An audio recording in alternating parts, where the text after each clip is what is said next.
سورۃ نور آیت نمبر 31۔ اس کا آج ہم پہنچے ہیں اس حصے پہ وَلْيَضْرِبْنَ بِخُمُورِهِنَّ عَلَىٰ جُيُوبِهِنَّ۔ خمر خمار کی جمع ہے، اوڑھنی، جیوب جیب کی جمع ہے یعنی گریبان، یعنی عورتوں کو چاہیے کہ وہ اپنی اوڑھنیاں سر سے لے کر گریبان پر ڈال لیں۔ یضربنا ضربا زواد رابا اس کا روٹ ہے، ضرب لگانا، اوپر سے نیچے مارنے کو ضرب لگانا کہتے ہیں۔ تو اوپر سے اپنی اوڑھنیوں کو اپنے گریبانوں پہ ڈال لیں۔ کیوں؟ تاکہ سینہ اور گلے کا زیور چھپا رہے۔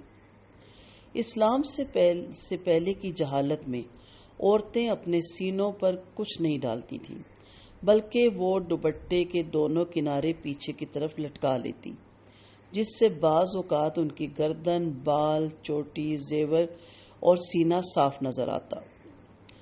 موجودہ زمانے کی جاہلیت کا حال اس سے بھی بدتر ہے۔ اللہ تعالیٰ نے اس سے منع فرمایا۔ سورۃ احزاب کی آیت نمبر 58 میں بھی عورتوں کو بڑی چادریں نیچے لٹکا کر رکھنے کا حکم دیا۔ عائشہ رضی اللہ عنہا فرماتی ہیں وَلْيَضْرِبْنَ بِخُمُورِهِنَّ عَلَىٰ جُيُوبِهِنَّ۔ اللہ تعالیٰ مہاجر عورتوں پہ رحم فرمائے۔ جب اللہ تعالیٰ نے یہ آیت اتاری تو انہوں نے اپنی سب سے موٹی چادریں پھاڑی اور انہیں اوڑھ لیا۔ دوپٹہ اوڑھنے کا اصل مقصد یہاں بتایا جا رہا ہے، اوڑھنے کا اصل مقصد یہاں بتایا جا رہا ہے۔ بدن کی قدرتی زیبائش میں سب سے زیادہ نمایاں چیز عورت کے سینے کا ابھار یا اس کا سینہ ہوتا ہے، جو مرد کے لیے خاص کشش رکھتا ہے۔ لہذا سینے کو ڈھانپنے کی بطور خاص تاکید فرمائی اور جہالیت کی رسم کو ختم کرنے کی صورت بھی بتا دی۔ جیسا کہ میں نے ابھی بتایا کہ جہالت میں عورتیں اپنا خمار یعنی دوپٹہ سر پر ڈال کر اس کے دونوں کنارے پشت پہ لٹکا لیتی تھی، اس طرح سینے پر کوئی چیز نہ ہوتی تھی، اور یہ بھی گویا حسن کا مظاہرہ یا نمائش تھی۔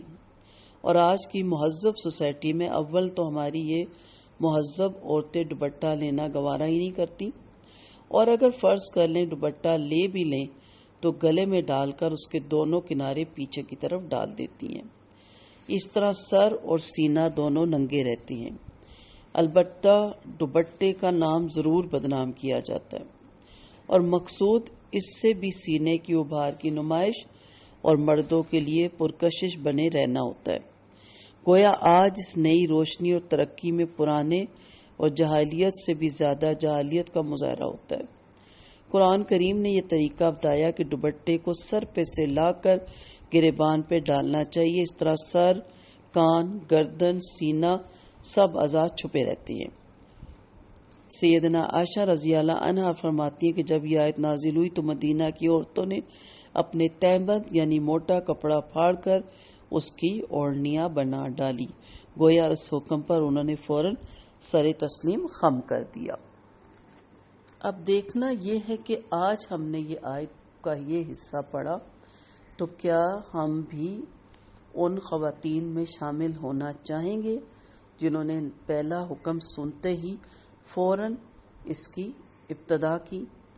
بہت سی روایت ملتی ہیں کہ جب یہ آیت نازل ہوئی اور کچھ صحابہ مکہ سے مدینہ سے باہر تھے، اور جب وہ رات کو گھروں کو لوٹے تو ساری بستی میں چراغ جل رہے تھے، تو انہوں نے گھر آ کے اپنی خواتین سے کہ کیا بات ہے، خیر ہے آج مدینہ کے ہر گھر میں چراغ جل رہا ہے؟ تو انہوں نے کہا کہ آیت نازل ہو گئی ہے پردے کی، سو تمام خواتین اپنی چادریں کاٹ کے انہیں سی کر اپنے لیے اوڑھنیاں بنا رہی ہیں۔ سورت نور کی جب یہ آیت نازل ہوئی تو مردوں نے گھر میں جا کر یہ آیت انہیں سنائی۔ اسی وقت ان عورتوں نے اس پر عمل کر لیا اور صبح کی نماز میں آئیں تو سب کے سروں پہ دوپٹے موجود تھے، گویا فوراً انہوں نے اس آیت پر عمل کیا۔ یہاں پر سر کا لفظ نہیں آیا، وہ سورت احزاب میں ہے، لیکن یہ چیز نہیں ہو سکتی کہ سر کھلا رہے اور عورت کی باقی زینت ڈھک جائے۔ دہیا کلبی کہتے ہیں کہ نبی کریم صلی اللہ علیہ وسلم کے پاس مصر کی بنی ہوئی باریک ململ آئی تو آپ نے ایک ٹکڑا مجھے دیا اور فرمایا کہ ایک ٹکڑا پھاڑ کر اپنا کرتا بنا لو اور ایک ٹکڑا پھاڑ کر اپنی بیوی کو دے دو، لیکن اس سے کہہ دینا کہ اس کے نیچے ایک اور کپڑا لگا لے تاکہ جسم نہ ڈھلکے۔ اور پھر فرمایا وَلَا يُبْدِينَ زِينَتَهُنَّ إِلَّا لِبُعُولَتِهِنَّ، یہاں سے وہ رشتے بتائے جا رہے ہیں جن کے ساتھ زینت اگر سامنے ہو بھی جائے تو کوئی حرج نہیں، یعنی بے اختیار ظاہر ہونے والی زینت یعنی لباس تو خود ہی ظاہر ہو جاتا ہے، گھر کے اندر یا گھر سے باہر یا کسی جگہ لباس کے ظاہر ہونے میں کوئی گناہ نہیں، البتہ اس کے علاوہ زینت ظاہرہ یعنی پیر اور ہاتھ صرف ان لوگوں کے سامنے ظاہر کر سکتی ہیں جن کا اس آیت میں ذکر ہے۔